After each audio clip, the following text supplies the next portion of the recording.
Class 11th, Subject Physics, 6th chapter, Mechanical Properties of Solids.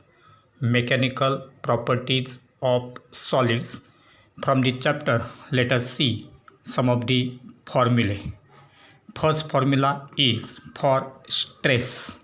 So stress is equal to deforming force per unit area.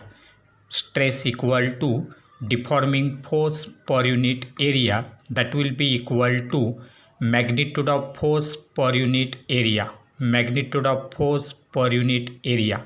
Thus stress is equal to deforming force per unit area. Second formula is for strain. So strain is equal to change in dimensions per unit original dimensions. Change in dimensions per unit original dimensions. Now the dimensions will get changed, such as length, volume or shape. Length, volume or shape, and therefore different types of strain will be given as tensile or longitudinal strain equal to delta L upon L, that is change in length per unit original length. Volume strain will be given as delta V upon V, that is change in volume per unit original volume. And the shearing strain, that is the change in shape of that body, shearing strain will be given as tan theta, which is simply equal to theta. So shearing strain will be equal to theta. Then third formula gives Hooke's law. So let us see the mathematical statement of Hooke's law. It is given as stress upon strain equal to constant. Stress upon strain equal to constant, and for this condition is that material must be within elastic limit. The load should be applied within elastic limit. So within elastic limit, stress upon strain is equal to constant. That is Hooke's law. Then fourth formula gives Young's modulus of material, that is Y. Young's modulus Y, which is given as the ratio of longitudinal stress to the longitudinal strain. The ratio of longitudinal stress to the longitudinal strain, that will be written as longitudinal stress is force per unit area, that is mg upon pi r square. Mg upon pi r square divided by longitudinal strain is change in length per unit original length, that is L upon L. Rearranging the terms, we can write y equal to mgl upon pi r square L. Mgl upon pi r square L. Then fifth formula is for bulk modulus K. Bulk modulus K, it is given as the ratio of volume stress to the volume strain. Volume stress divided by volume strain. Now volume stress is nothing but dP, that is perpendicular force per unit area, that is change in pressure dP.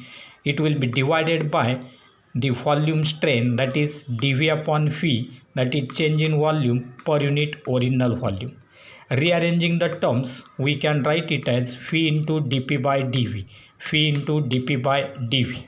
Then sixth formula is for modulus of rigidity eta. Modulus of rigidity eta, and it will be given as the ratio of shearing stress to the shearing strain. Ratio of shearing stress to the shearing strain, but shearing stress is F by A, that is force per unit area, and shearing strain is equal to theta. Therefore rearranging the terms, we can write eta is equal to F upon A theta. F upon A theta. Then seventh formula gives Poisson's ratio sigma. Poisson's ratio sigma, it is the ratio of lateral strain to the linear strain. Lateral strain to the linear strain. That means Poisson's ratio sigma is the ratio of two similar quantities, that is strain, that is lateral strain divided by linear strain. Now lateral strain is given as change in diameter per unit original diameter, that is d upon d, and the linear strain is the change in length per unit original length, that is L by L. The rearranging the terms, we can write dl upon dl, dl upon dl. Then eighth formula gives strain energy, which is given as half load into extension.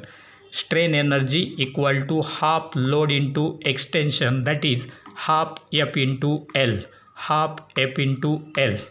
Then ninth formula gives strain energy per unit volume. Strain energy per unit volume, strain energy per unit volume will be equal to half stress into strain, half stress into strain.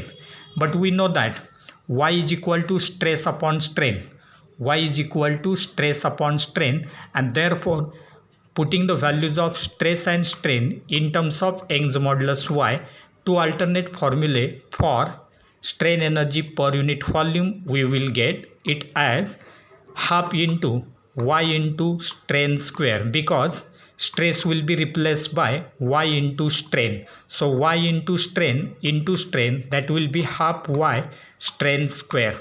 Then if we put value of strain, that is equal to stress upon y, then we will get half stress square upon y, half stress square upon y.